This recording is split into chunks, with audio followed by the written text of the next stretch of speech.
Welcome to Beyond Our Focus. I'm Stefan, this is Amanda, and this is Let's Palaver about Wizard and the Glass. The 5th chapter. I didn't know we joined the Wizard of Oz. The 5th chapter, we're going over, we're in the 4th book of the Stephen King saga, The Dark Tower, called Wizard and Glass. We're in the 2nd part on the 5th chapter of the 2nd part. And it's July 5th. It works. It is technically July 5th. We have officially, this is completely filmed out of order. It's completely filmed out of order, but I will guarantee you in the rest of the videos you see this week, I really enjoyed Spider-Man.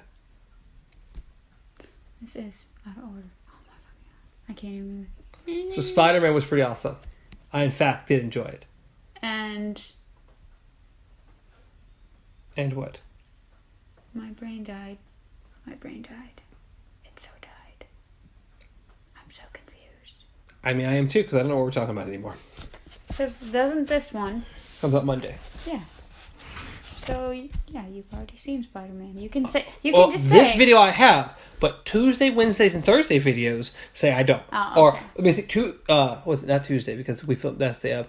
But Wednesday and Thursday both say I have not seen it, but I'm going to enjoy it. So this technically comes out on the 8th.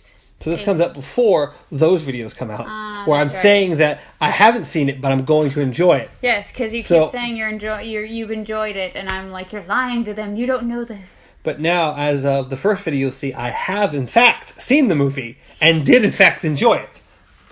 This is all out of whack. Anyways, this is coming out July 8th. Have fun. Is it? Mm-hmm. It is Monday. My birthday! Happy birthday to me! I'm 112. But I look great. That immortality kicks just... Whew, you're riding that cloud high. I need it. I want it, and I need it. I had to try to calculate earlier how old I was. God, how old am I? See. How old am I? All I know is that even as your birthdays go by, if you just keep changing the number that you're changing, your body's not going to stop. I'm sorry. It might. You don't know that. You could be 105 on your next birthday, and your body's probably still just going to keep going. That's terrible. Absolutely terrible. Time sucks. It's a contract that shouldn't exist. Construct. Construct. It works both ways. It's a thing. Something happened. Okay. Chapter 5. Welcome to town. So the last thing we left...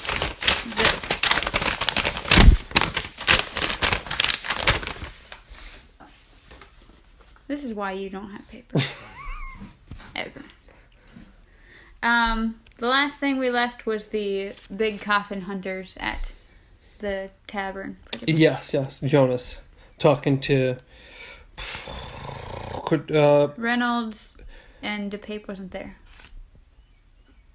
One of them was there. One of them came down the stairs. You said Reynolds. Yeah, but I was saying he was talking to Coral. There we go, Coral Thorne. Oh. She was at the table as well. I don't think he wasn't necessarily talking to her, but he was playing cards with her. Well, I think whichever one came down. Reynolds was upstairs, and then he came down. Yeah. DePape, no one knew where he was. They assumed he was with some underage chick somewhere. Yep, that was what was said.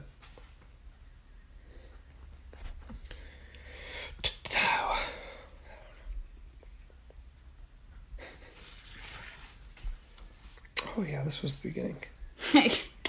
Okay, I know what's going on. They are riding into town. Yes.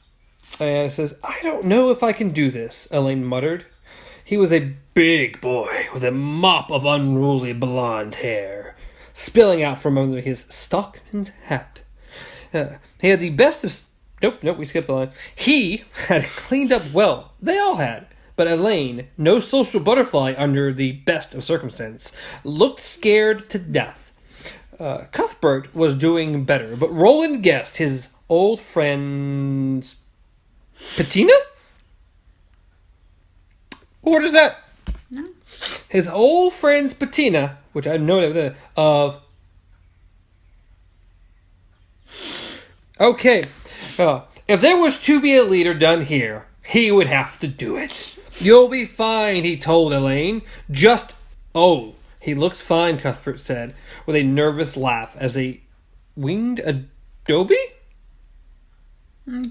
I think it might be adobe, but... Because you know what? That's a fun word, too. But, okay. So, patina, a green or brown film on the surface of bronze or similar metals. So, a gloss or sheen on the surface. Old friends. Oh, the impressions of appearance of something. He carries the patina of old money and good breeding. Sure. King, we don't know these words. Why you gotta be throwing these up here? We're simple folk, okay? Okay, and insouciance is... Insouciance is the casual lack of concern or indifference. So pretty much his appearance of seeming like everything is fine. That is exactly what he was saying. Okay, because you know what? We couldn't say anything remotely like that. We had to use these two big fancy words nobody knows. And... But patina sounds like a town in Star Wars. And adobe is adobe or adobe, I don't know, because of the little chicka marks. A kind of clay used as building material, typically in the form of sun-dried bricks. So it's a type of clay brick, pretty much. It's a brick house. Winged adobe. Brick. Hacienda? What? Hacienda? I don't even... Yeah, hacienda. Because why not? Which is... Okay, I will say that throughout this chapter, they use a lot of Spanish words. Like, just words that you would normally hear in... I don't speak Spanish. Like, they later on use, I don't know, while they're dancing, they... Jesus.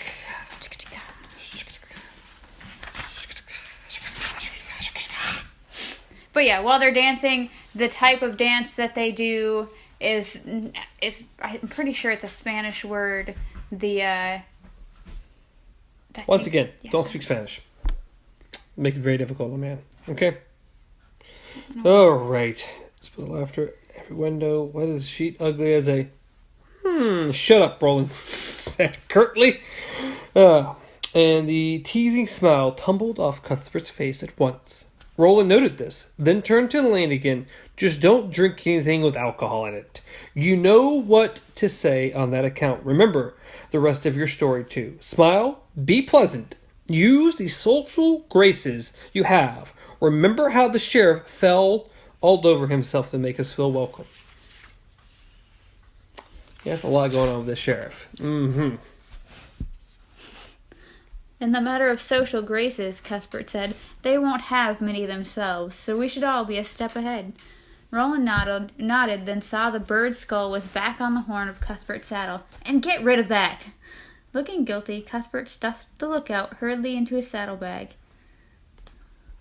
So at some point in time, Cuthbert went out to wherever Roland had hit the thing. You got it back? And found it. It's the lookout. Come on. Which I love the thing later about the lookout. You had one job! How dare you!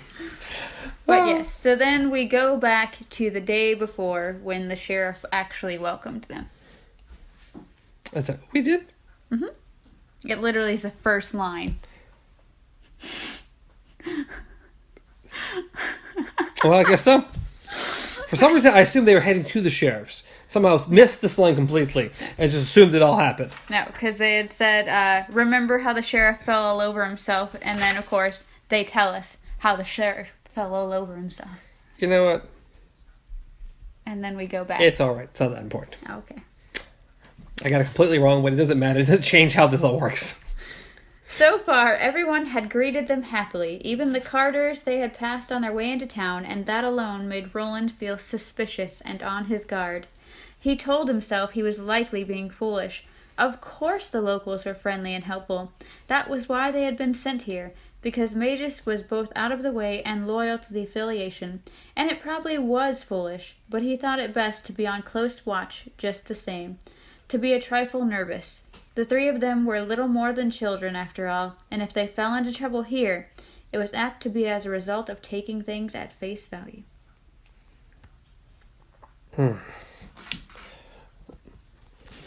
Then we get lots of nice big descriptions of places. And I skipped all the way to Sheriff Sheriff Herc Avery will only be known as Avery from this time forward, was a big-bellied man in a lawman's khaki pants and shirt. He must have been watching them approach through the spy hole in the center of the jail's iron-banded front door, because the door was thrown open before Roland could even reach the turn bell. In the center, Sheriff Avery appeared on the stoop, his belly preceding him as a bailiff may proceed my lord judge into court. His arms were thrown wide in a most admirable of greetings. That's not that word. What? Amiable.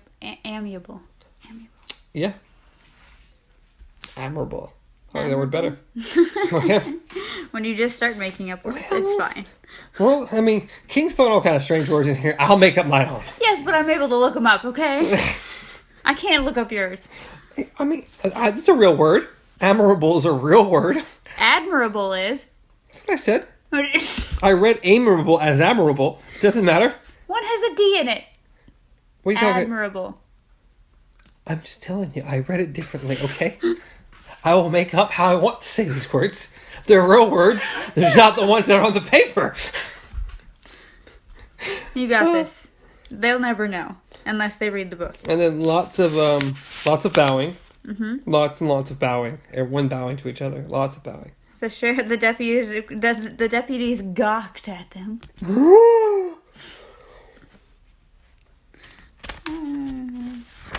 Of course, they walked in, and it was a lot cleaner than they thought that it was going to be, because they've been to place after place, and everything's kind of like, eh. Yeah, it's obvious. Yes. They made sure things were neat, spick, and span before they got there. They've cleaned for our coming, Roland thought. He was amused, touched, and uneasy. Mm-hmm. Cleaned it as though we were a troop of inner barony horse, career soldiers who might want to stage a hard inspection instead of 3 lads serving punishment detail. But was such nervous care on the part of their hosts really so strange? They were from New Canaan, after all, and folk in this tucked-away corner of the world might well see them as a species of visiting royalty.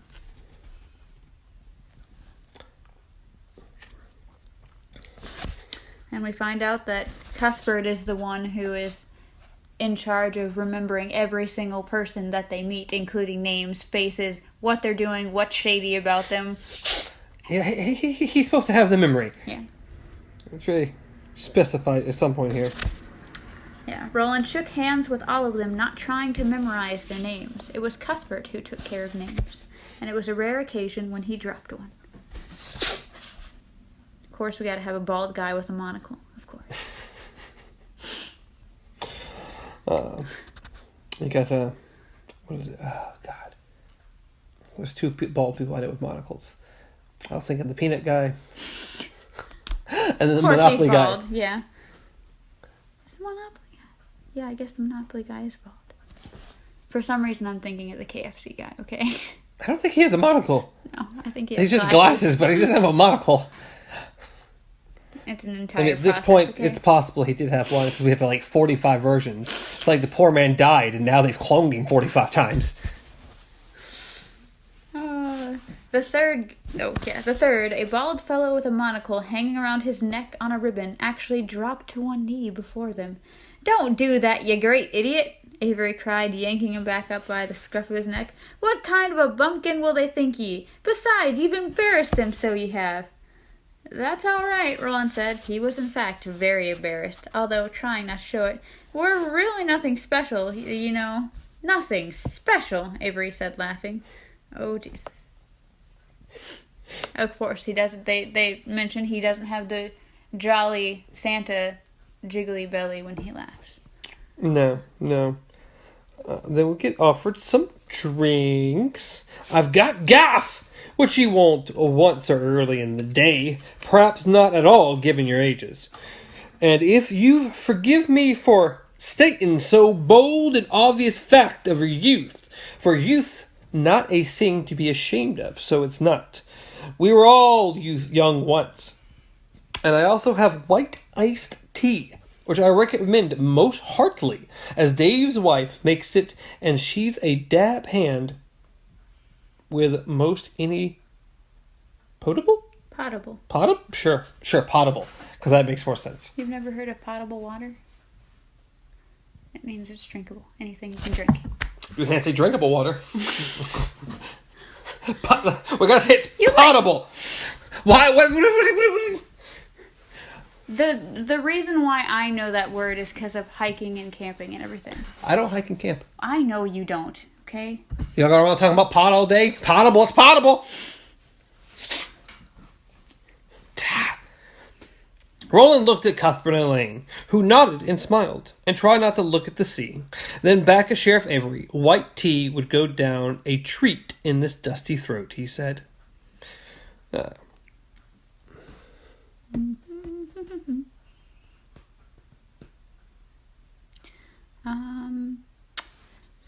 know who you are and where you hail from, and I know the same, Sheriff Avery said, sitting down in his own chair.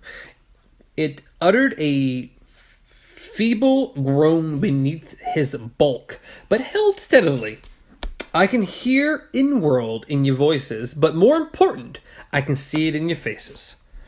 Yet we hold to the old ways here at Hanbury, sleepy and rural. I can never say the word rural, yeah. It's not royal, it's rural. Yeah, rural, yeah. It's a hard one. It's a word. Sleepy and rural. I think it's done. Sleepy and backwoods, as well may be. We hold to our course and remember the face of our fathers as well as we can, the way they speak sometimes. So although I'd not keep ye here long for ye duty, whoo, buddy. Why can't I won't keep you that long, okay?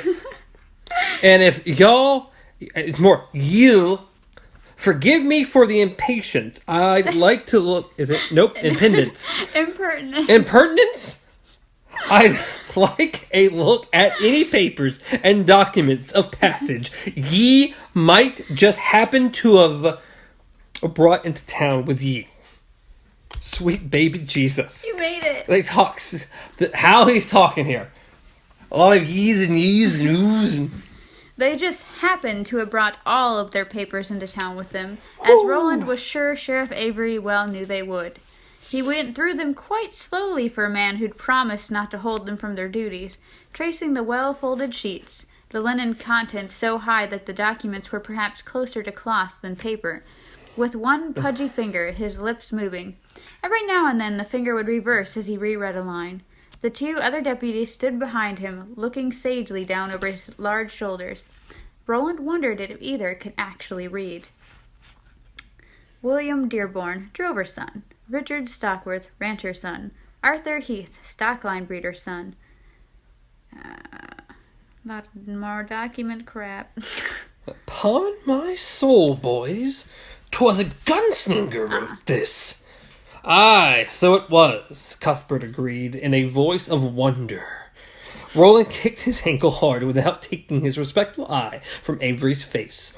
The letter above the frank was from one Stephen Deschain of Gilead, Roland's father. Exactly. A gunslinger, which was to say a knight, squire, peacemaker, and baron. The last title given almost no meaning in the modern day, despite all John Farson's ranting, of the 29 generations descendants from Arthur of Eld.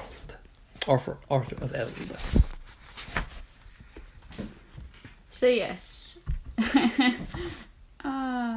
It's funny, pretty much the letter says, it says, the document finished by inviting any or all of the addressed public officials to write us word of these young men and their deportment, in all detail as you shall imagine of interest to us. And it begged, do not stint in this matter, if you love us. Tell us if they've behaved themselves, in other words. Tell us if they've learned their lesson. Elaine shook his glass slightly, just enough to make the iced tingle, and Roland responded with a barest sliver of a nod. He had expected cool tea from a jug kept in a nearby spring house, but there were actual chunks of ice in these glasses. Ice! In high summer! It was interesting. And the tea was, as promised, delicious. This is excellent white tea, sir, Elaine said. I've never had better. Aye, Avery said, sipping from his own glass. 'Tis the honey that makes it so fearsome. Eh, Dave? I believe it so, but Judy don't like to say she had the recipe from her mother. Aye, we must remember the faces of our mothers, too, so we must. Sheriff Avery looked sentimental for a moment, but Roland had the idea that the face of his mother was the furthest thing from the big man's mind just then. He turned to Elaine, and sentiment was replaced by a surprising shrewdness. You're wondering about the ice, Master Stockworth. Elaine started. Well, ye expected no such amenity in a backwater like Hambry, I'll warrant, Avery said, and although there was a joshing quality on the top of his voice, Roland thought there was something else entirely underneath. He doesn't like us. He doesn't like what he thinks of as our city ways. He hasn't known us long enough to know what kind of ways we have, if any at all, but already he doesn't like them. He thinks we're a trio of snot-noses, that we see him and everyone else here as country bumpkins. Not just Hambry, Elaine said quietly. Ice is as rare in the inner arc these days as anywhere else, Sheriff Avery. When I grew up, I saw it mostly as a special treat at birthday parties and such. There was always ice on Glowing Day, Cuthbert put in. He spoke with very un-Cuthbertian quality, or quiet. Oh, un-Cuthbertian. It's them really transforming Cuthbert's name here. Except for the fireworks, that what we liked about it most. Is that so? Is that so? Sheriff Avery said in an amazed, wonders will never cease tone. Avery perhaps didn't like them riding in like this. Didn't like having to take up what he would probably call half the damn morning with them. He didn't like their clothes, their fancy identification papers, their accents, or their youth. Least of all their youth. Roland could understand all that, but wondered if this was the whole story. If there was something else going on here. What was it? You don't even know. Dun dun dun. We know. You don't even know.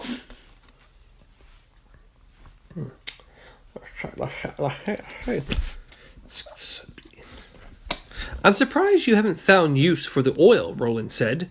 No generators in town, Sheriff? Aye, there be 4 or 5, Avery said. The biggest is out at Francis Ling. At this point, you just make it up. It could be Lingel, it could be Lingle. It's however you want to say it. I have no idea. It's a name. It is a name. Good old Lenny here. Rockin' Bee. Lenny's Rocking Bee Ranch. And recall when it used to run. It's Honda.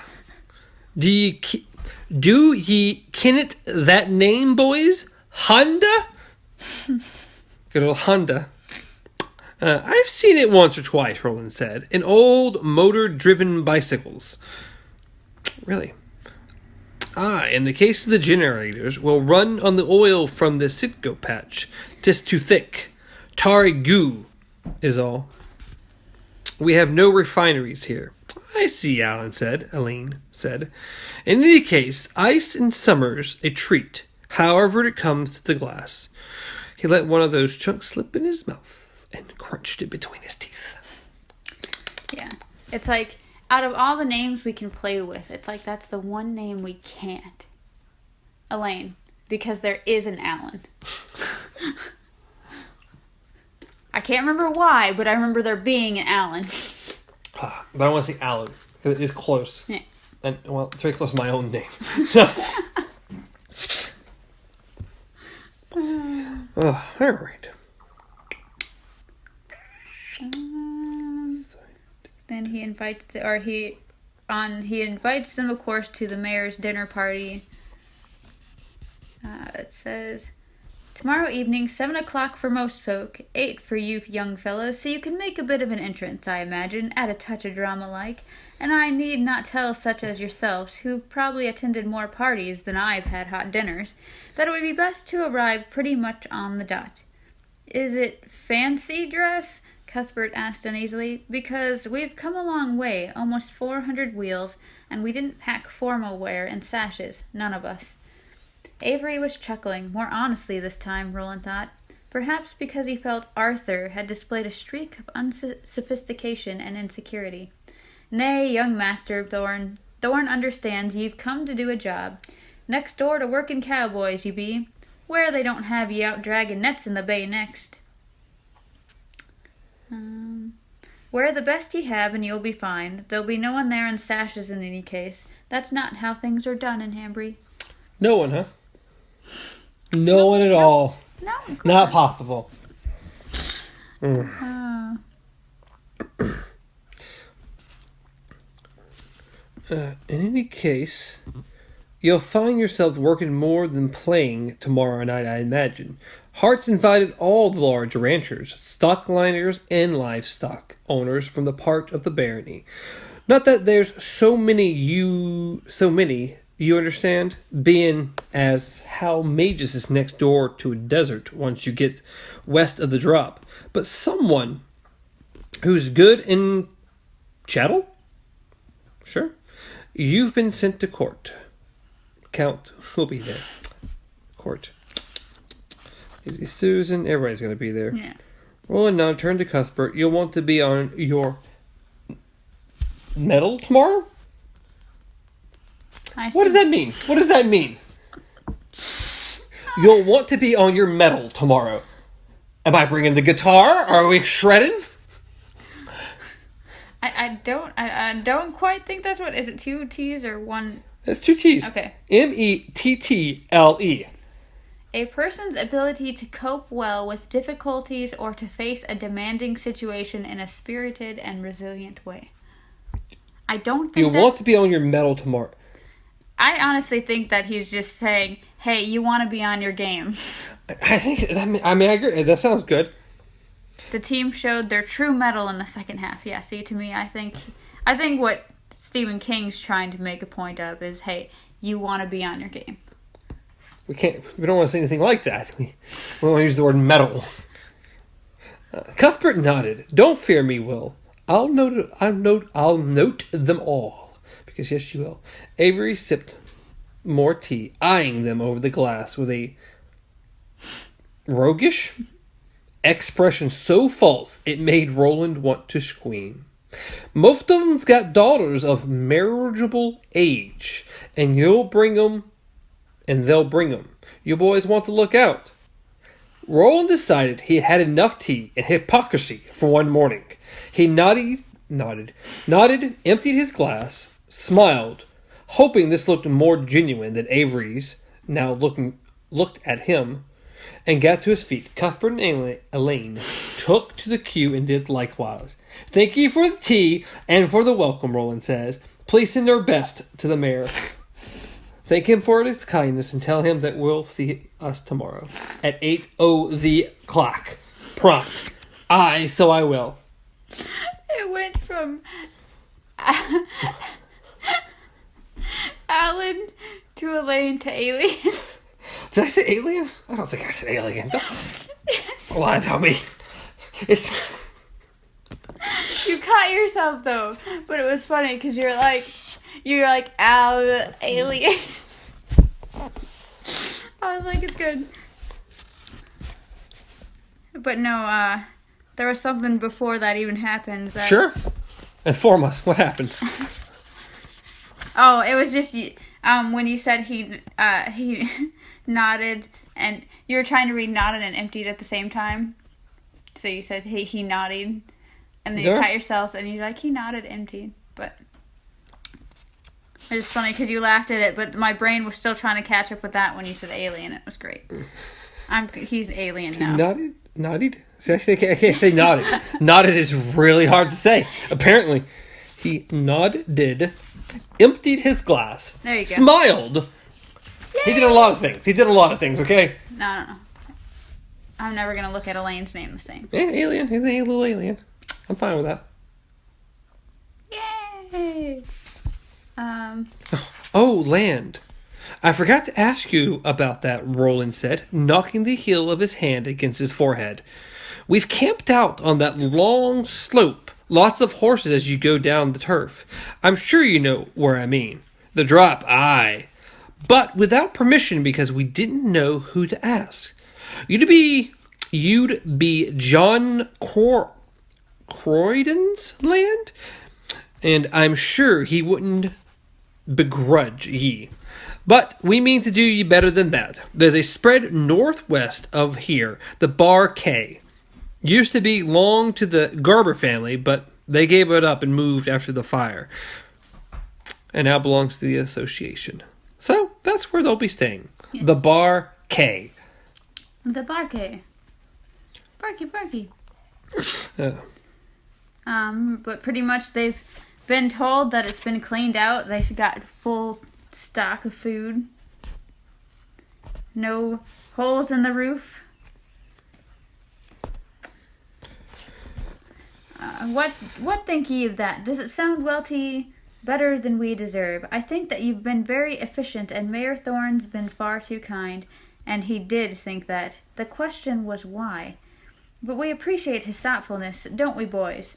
Cuthbert and Elaine made vigorous assent, and we accept with thanks. Avery nodded. I'll tell him. Go safely, boys. Until tomorrow night, then, young gents. Tomorrow night, Roland agreed. Will you be able to find the Bar K on your own, do you think? Again, Roland was struck by the man's unspoken contempt and unconscious condescension. Condescension. Oh, God, I can't say it. I'm done. Read it for me. I'm trying to... Okay. So what the word... Condescension? Because it would be condescending. So it would be condescension. That sounds wrong, though. It does. But that's what I'm reading. Condescension. Yeah, that's it. You got it right. Conscious condescension. Sure. Yet perhaps it was to be to the good. If the High Sheriff thought they were stupid, who knew what might come of it? We'll find it, Cuthbert said, mounting up. Avery was looking suspiciously at the rook's skull on the horn of Cuthbert's saddle. When did that get back there? Easy, because I thought the exact same thing until I remembered, I believe Roland told him to take it off. He did? Before this flashback. Oh, God. I think he told him to take it off at the gates, not when they're back the day before. You're probably right on that. Maybe. Yeah, because it's right before 2, and 2 is when we go back. I don't know why they went back in time. And they could have just told this in line and then fine. Well, what's he going to do? Tell the story to his buddies while they're on their way to the... You're telling the story to us! He is!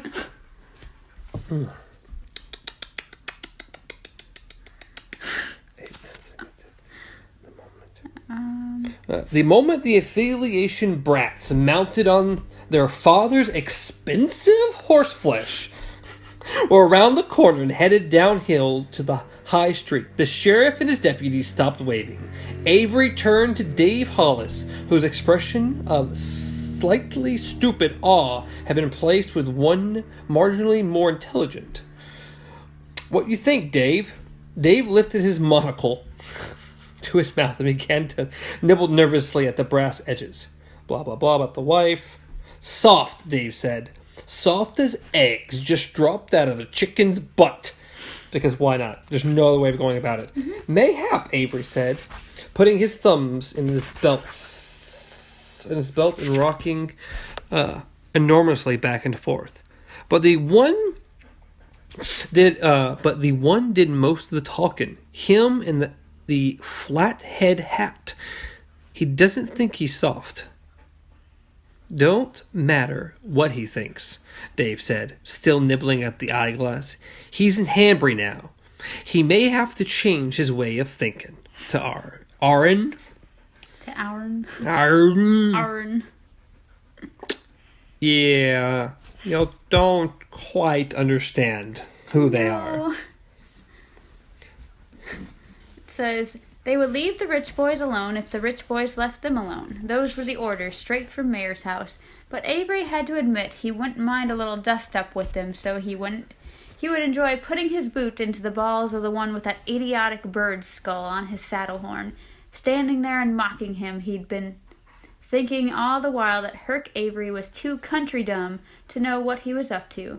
But the thing he'd really enjoy would be beating the cool look from the eyes of the boy in the flat-head preacher's hat, seeing a hotter expression of fear rise up in them as Mr. Will Dearborn, yeah, okay, names, of Hemp Hill, realized that New Canaan was far away and his rich father couldn't help him. "Aye," he said, clapping Dave on the shoulder, "mayhap he'll have to change his way of thinking." He smiled, one very different from any of those he had shown the affiliation counters. Mayhap they all will. Yeah, y'all really don't understand who you're messing with. You have no idea. Do you think it would go anywhere like that?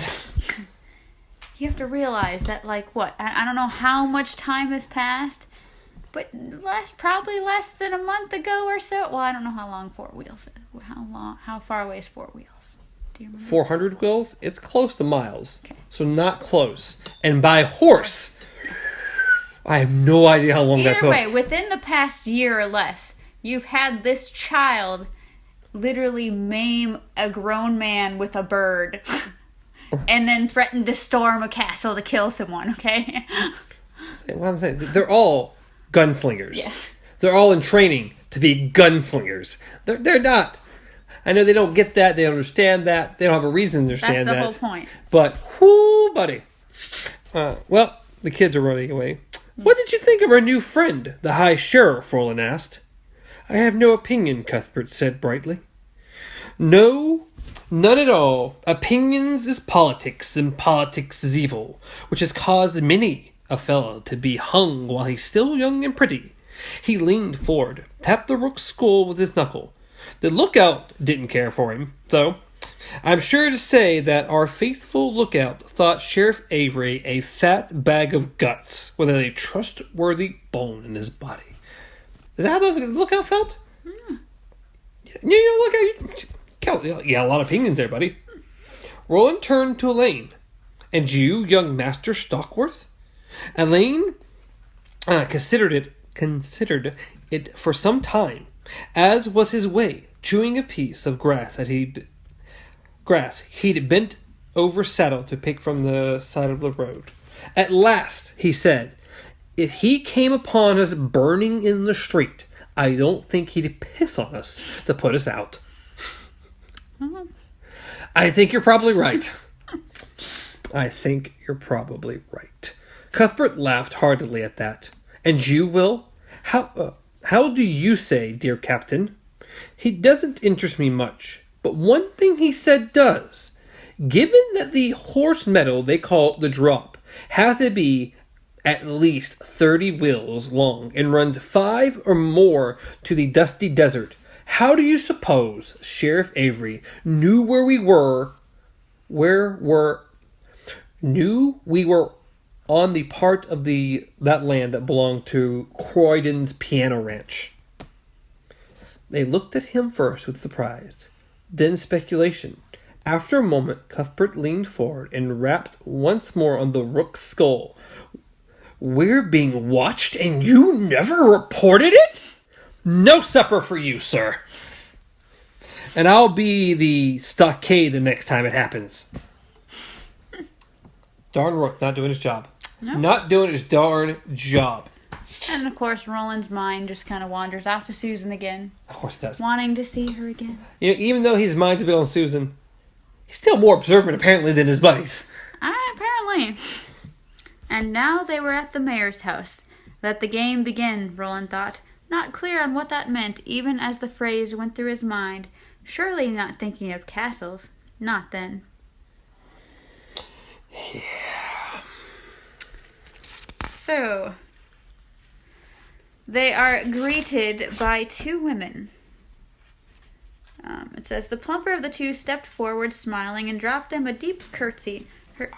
You are the young men from the affiliate... Are you okay? I might not die. From the Affiliation, so you are, and welcome you are as well. Good even, sirs, and may your days be long upon the earth. They bowed in unison, boots forward, and thanked her in an unintended chorus that made her laugh and clap her hands. The tall women beside her offered them a smile as spare as her frame. I am Olive Thorne, the plump woman said, the mayor's wife. This is my sister-in-law, Coral. Coral Thorne, still with that narrow smile, dipped them a token curtsy. Roland, Cuthbert, and Elaine bowed again. I welcome you to Seafront, Olive Thorne said. Come to our house with joy. I say so with all my heart, so I do. And so we will, madam, Roland said, for your greeting has made us joyful. He took her hand, and with no calculation whatsoever, raised it to his lips and kissed it. Her delighted laughter made him smile. He liked Olive Thorne on sight, and it was perhaps well he met someone of that sort early on, for with the problematic exception of Susan Delgado, he met no one else he liked, no one else he trusted all that night. It's interesting he'd take a liking to Olive. Poor Olive. And because it keeps being brought up, I forgot to mention that she's wearing a certain kind of earring. It just says they're square-cut fire dims, or they look like square-cut fire dims. Fancy jewelry earring of some sort. Yes. Yes, that will be brought back up, for sure. It says...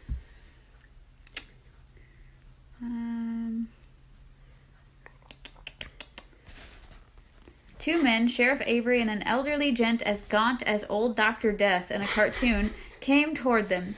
Beyond, through a pair of double doors now open wide, a whole room full of people stood about with crystal punch cups in their hands, talking and taking little bits of food from the trays which were circulating. Roland had time for just one narrow-eyed glance toward Cuthbert. Everything, every name, every face, every nuance, especially those. Cuthbert raised an eyebrow, his discreet version of a nod, and then Roland was pulled willy-nilly into the evening, his first real evening of service as a working gunslinger, and he had rarely worked harder. Old Dr. Death. What a good name. Kimba Reimer. Kimba. Kumbaya, my lord. Kumbaya, my lord. I don't know anymore. That's all I got. Kimba! No! Kimba, remember who you are. Okay. We're going to go with Lion King. Sure? Hey, it comes out soon. It does. It does come out soon. I'm looking forward to that. Yes. When does that come out? The 19th. God, it's a little late. It's the weekend after. The vacay. Can't just, can't put everything in your vacation, okay? I disagree. You has a birthday, you has an anniversary. Lion King can have its own time, okay? I didn't put nothing for this page. Pretty much we learn about Kimba Reimer, who is the Chancellor. A title he thinks they made up just for tonight. Yeah. Chancellor and Minister of Inventory. Says, the skinny sister-in-law Coral had disappeared, but Olive Thorne was still there, looking up at the newcomers with her hands decorously clasped before that area of her body. Okay. Pretty much on her stomach, okay. They didn't have to be mean. Yeah. Stephen King, you're rude. He's just describing the people. There was other ways to put that, and you know it. Well, I think the character is plump. Which might once have been her weight. Are you serious? Are you serious? Stephen King, what the hell?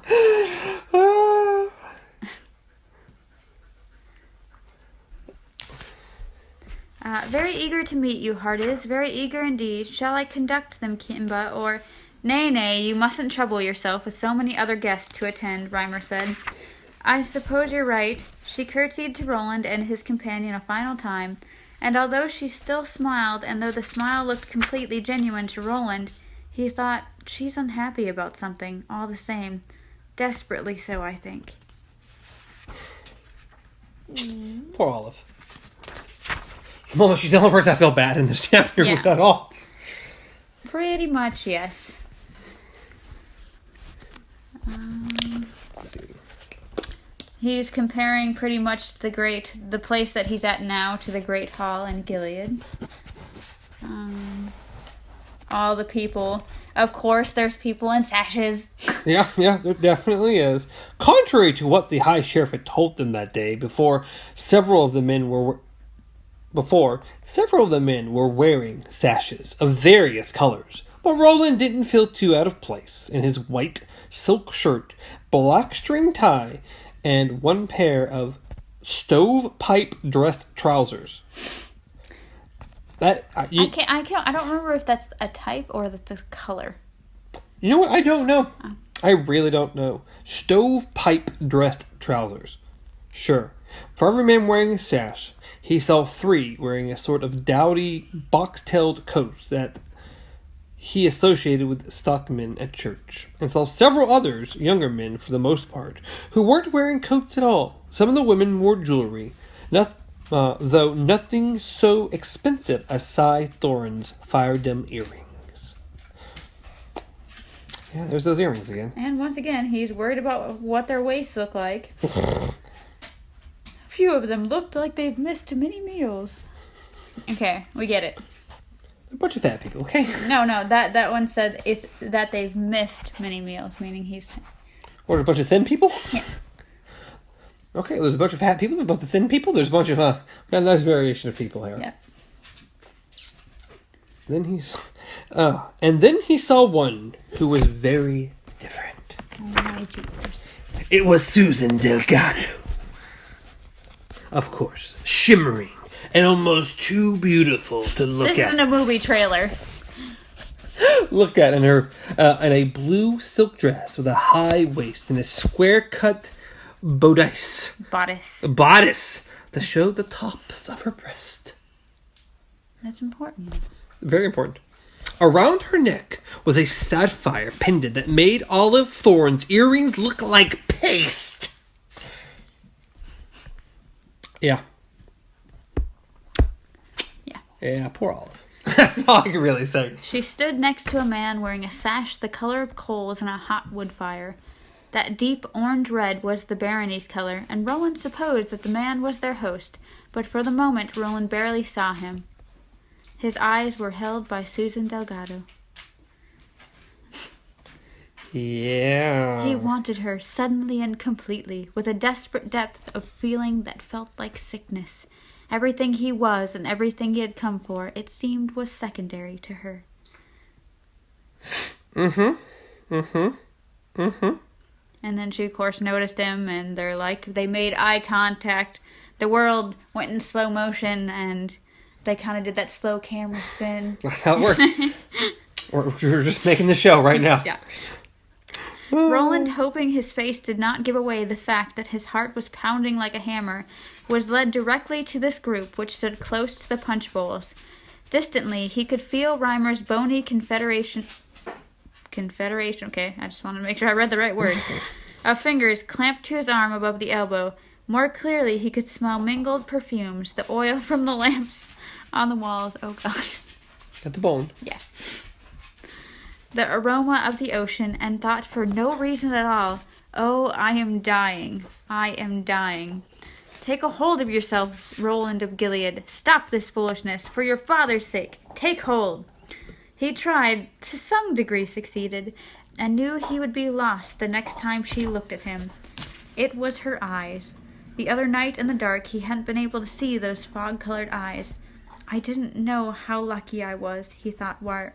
Riley? I can never say that word. Weirly? Riley?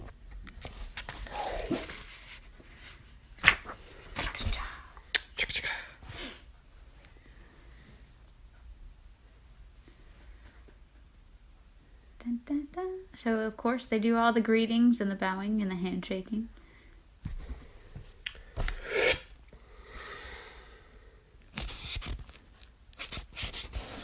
He's trying desperately not to look at her.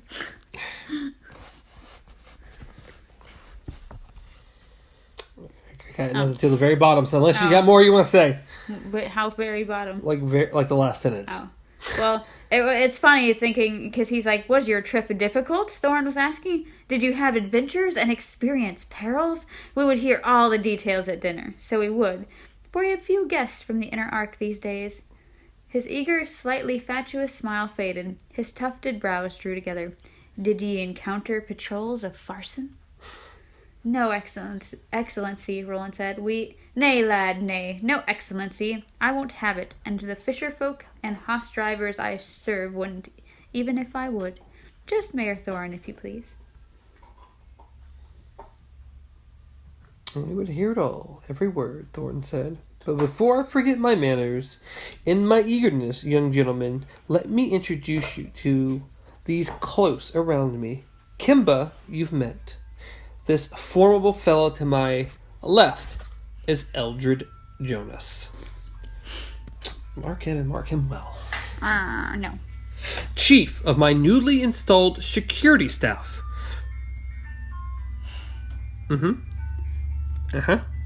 Ice cream. Yeah, definitely. Thorn's smile looked momentarily embarrassed. I'm not convinced that I need extra security.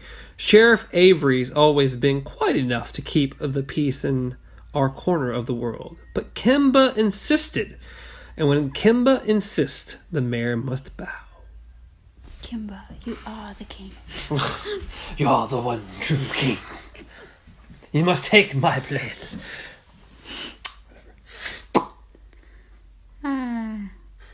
Says, Jonas nodded. Please, gents, I'm sure.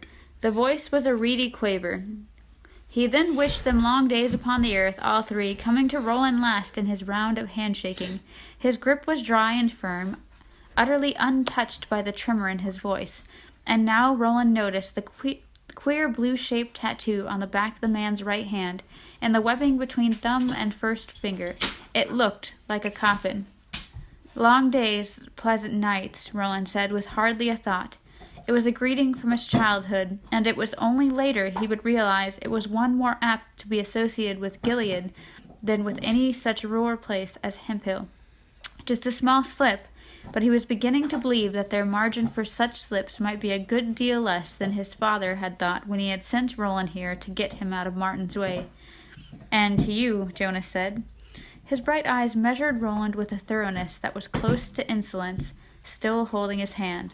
Then he released it and stepped back. Dun, dun, dun. Don't slip up, Roland.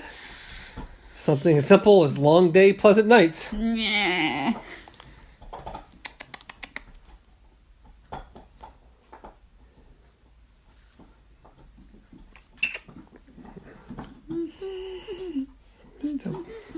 So yeah, Cordelia comes next. Of course, he can say that he sees their resemblance, but she looks like trash. She looks like a prude or just uppity compared to Susan. And then, of course, Susan gets introduced. And this one's Roland starts, huh. And our special friend, Miss Susan Delgado, Thorn finished, sounding flustered. Roland supposed she would have that effect on any man, even an old one like the mayor. Thorn urged her forward, bobbing his head and grinning. One of his knuckles choked, hands pressed against the small of her back, and Roland felt an instant of poisonous jealousy. Ridiculous.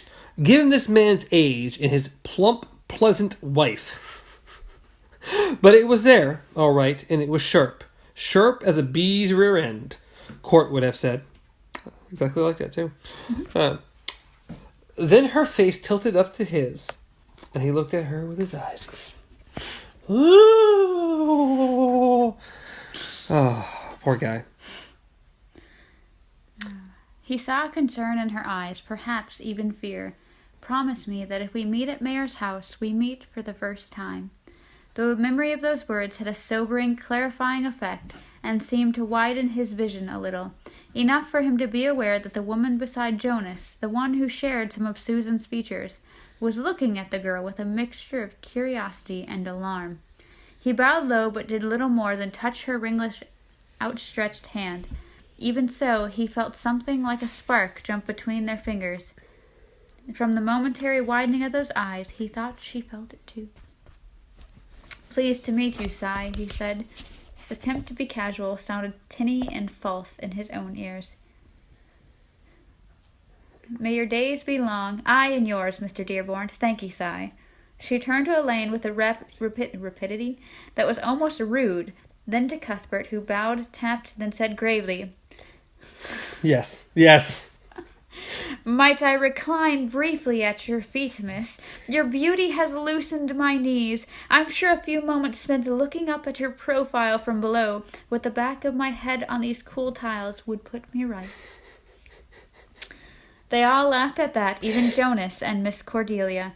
Susan blushed prettily and slapped the back of Cuthbert's hand. For once, Roland blessed his friend's relentless sense of foolery. Because you took all the attention away. Thank God. You broke the ice a little bit. You took it off of me. What was going on with that? Thank God. Cuthbert and his absurd sense of humor. Luckily, he was bold enough to say something like that.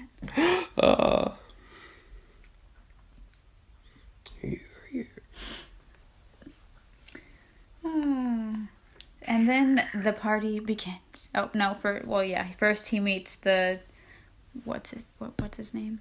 The guy that we can't say his last name. You called him Lenny. Good old Lenny? Yeah. They talked to Lenny about the barquet. Okay. "It's perfect, sir," Elaine said. "Clean and dry, and room for 20. Thank you. You've been too kind." "Nonsense," Lenny said, looking pleased all the same as he knocked back a glass of punch. "We're all in this together, boy. John Farson's but one bad straw in a field of wrong-headedness these days. The world's moved on, folks say, huh?" "Yes, they do. They say it a lot." "Hear, hear," Mayor Thorne said in a voice that stove for the high ground of solemnity. I don't even know where we are And fell anymore. with a splash into the well. Roland noticed the scrawny old fellow was gripping one of Susan's hands. She seemed almost unaware of it. Was looking intently at Lenny instead. And suddenly he understood. The mayor was either her uncle or perhaps a cousin of some close degree. Sure, we'll go with that. Lenny ignored both, looking at the three newcomers instead. Scrutinizing each in turn and finishing with Roland. He must be a cousin. It must be. An uncle or cousin. That's the only explanation here. There's no other explanation. It's just not possible. And now I have to say Lenny, otherwise it's going to get confusing. "And now," Lenny said, "we'll toast your arrival proper, and ye've had to wait too long already for a dip of punch. It's dry as dust you must be." He turned to the punch bowls and reached for the ladle in the larger and more ornate of the two, waving off the attendant, clearly wanting to honor them by serving them himself.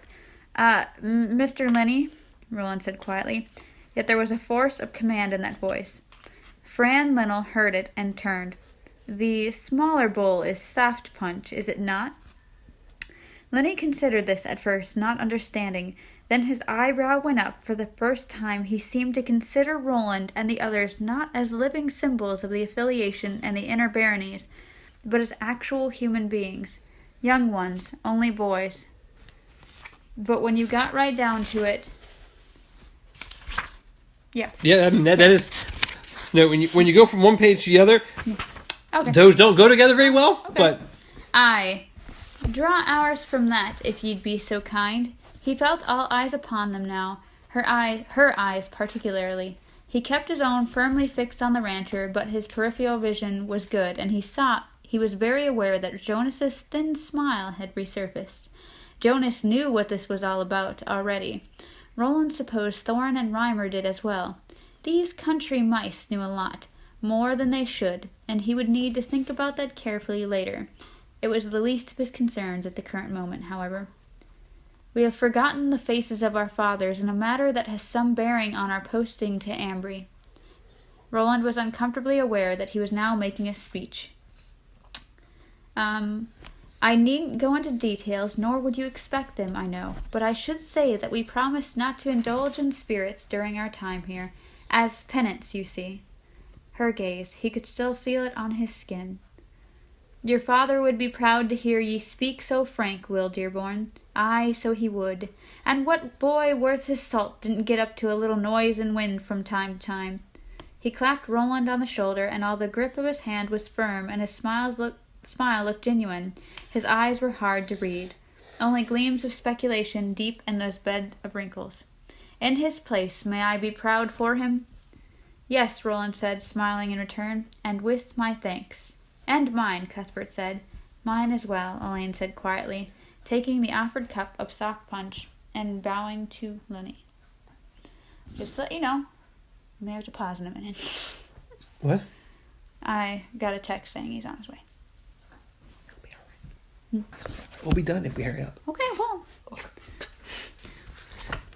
We don't have that much. Okay. We don't have that much if we just continue. Okay, let's go. So they do the toast, and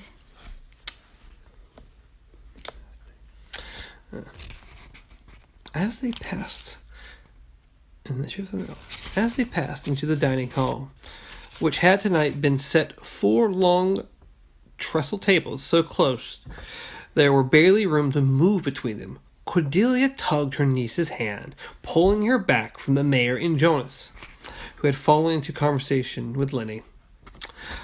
Why looked you at him so, miss? That is so broken English. Cordelia Yoda. Yeah, there we go. Cordelia whispered furiously. The vertical line that appeared on her forehead tonight it looked as deep as a trench. What ails thy pretty stupid head? Just that was enough to tell Susan that her aunt was in a fine rage. Looked at who and how? Her tone sounded right, she thought, but oh, her heart. The hand over her clamped down, hurting. Play no fiddle with me, Miss Oh So Young and Pretty. That nickname comes up so many times. Oh, yeah, we'll hear that so many times it's not even fun. That might as well be her name from this point on. Have you ever seen that fine turned row of pins before? Tell me the truth. No, how could I, Aunt? You're hurting me. Aunt Cord smiled. Balefully? Sure. And clamped down harder. Better a small heart now than a large one later.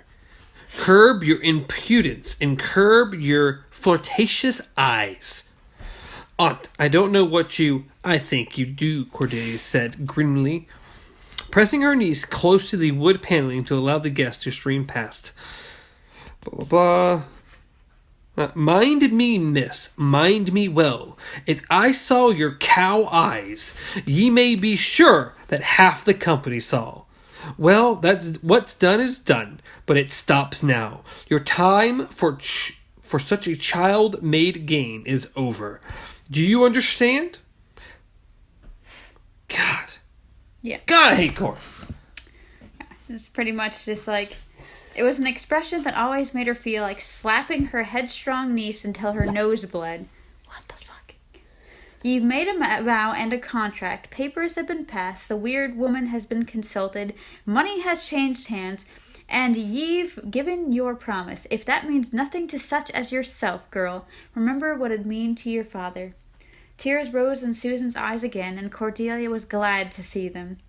Her brother had been improvident irritation, capable of producing only this far too pretty woman-child, but he had his uses, even dead.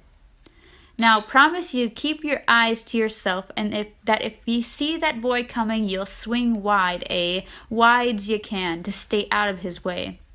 "I promise, Aunt," Susan whispered. "I do." Cordelia smiled. She was really quite pretty when she smiled. "It's well, then. Let's go in. We're being looked at. Hold my arm, child." God, I hate that woman. I hate that woman so much. God. I have nothing left in this page. Yeah, so pretty much they are seated down at the table.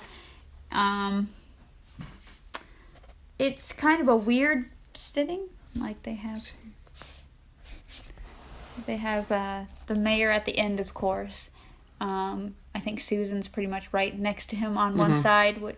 And then Olive is at the other end of the head. I believe her aunt is even on that same end. I think so. And I think Jonas is too, of course. It's like the mayor, Jonas, Cordelia, and Susan. And then in the middle-ish somewhere, you, of course, have Roland sitting next to Coral. And then on the opposing side, the guy he's talking to.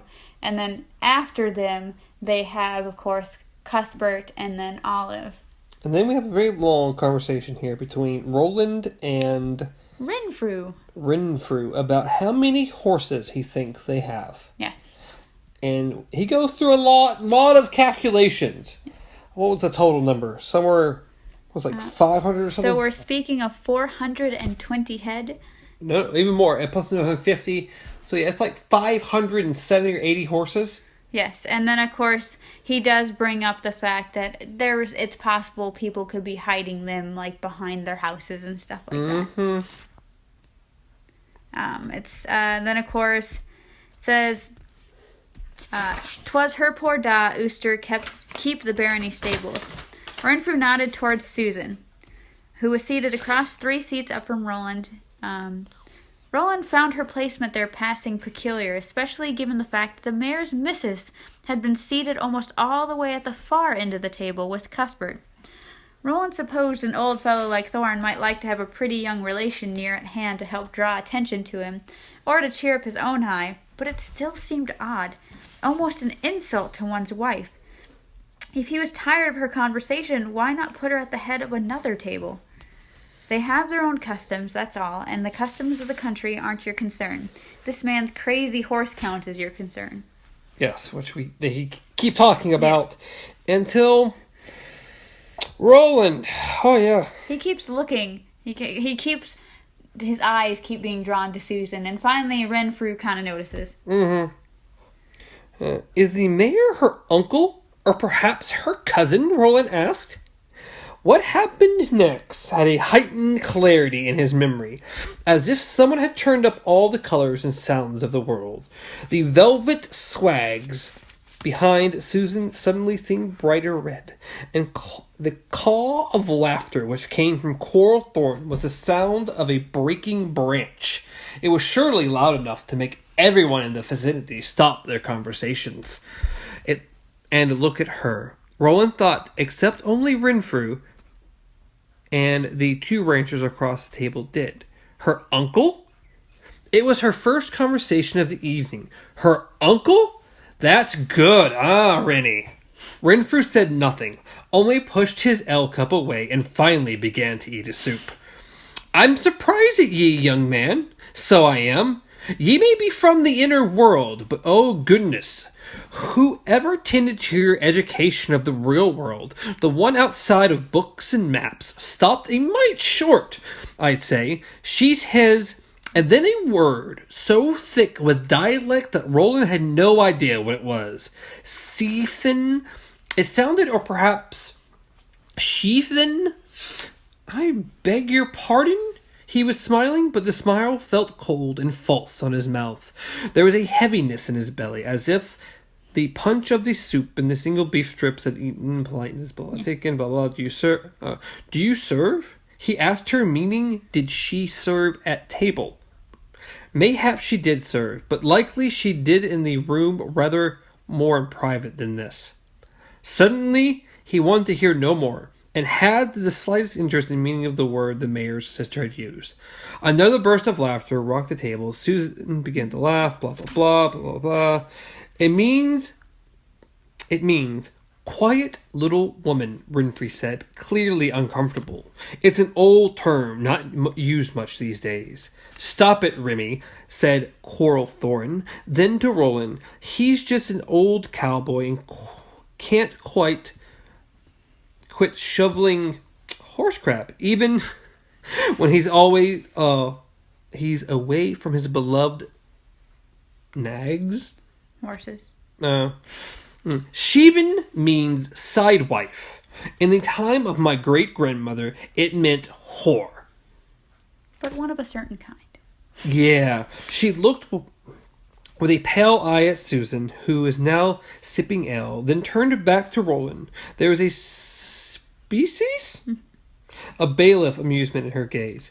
An expression Roland liked little. The kind of whore you had to pay for in coin. The kind to fine for the trade of simple folk. She's his gilly, Roland asked through lips which felt as if they had been iced. Aye, Coral said. Not consummated, not until reap, and none too happy about. That is my brother, I'll warrant. But bought and paid for, just as in the old days, so she is. Coral paused, then said, her father would die of shame if he could see her. She spoke with a kind of melancholy satisfaction. I hardly think we should judge the mayor too harshly, Winfrey said. It's an embarrassed...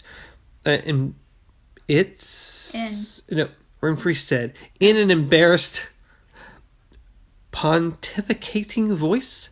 Coral ignored him. She studied the lines of Susan's jaw, the soft swell of her bosom, above the silken edge of her bodice, the fall of her hair. The humor was gone from Coral's face. In it now was a somehow chilling species of contempt. In spite of himself, Roland found himself imagining the mayor's knuckle-bunchy hands doing dirty things. Says, he looked away toward the table's lower end, and what he saw there was no better. It was Olive Thorne that his eye found. Olive, who had been relegated to the foot of the table. Olive, looking up at the laughing folk who sat at its head, looking up at her husband, who had replaced her with a beautiful young girl, and gifted that girl with a pendant which made her own fire-dim earrings look dowdy by comparison. There was none of Coral's hatred and angry contempt on her face. Looking at her might have been easier if that were so. She only gazed at her husband with eyes that were humble, hopeful, and unhappy. Now Roland understood why he had thought her sad. She had every reason to be. Yeah, she did. Yeah, it says, he thought of Olive Thorne sitting down there at the foot of the table with the salt and the spices and untouched bowl of soup before her, and that unhappy smile on her face, seated where the girl could see her as well. And he thought that had he been wearing his guns, he might well have drawn one and put a bullet in Susan Delgado's cold and whoring little heart. And thought, who do you hope to fool? Yeah, Roland's really angry now.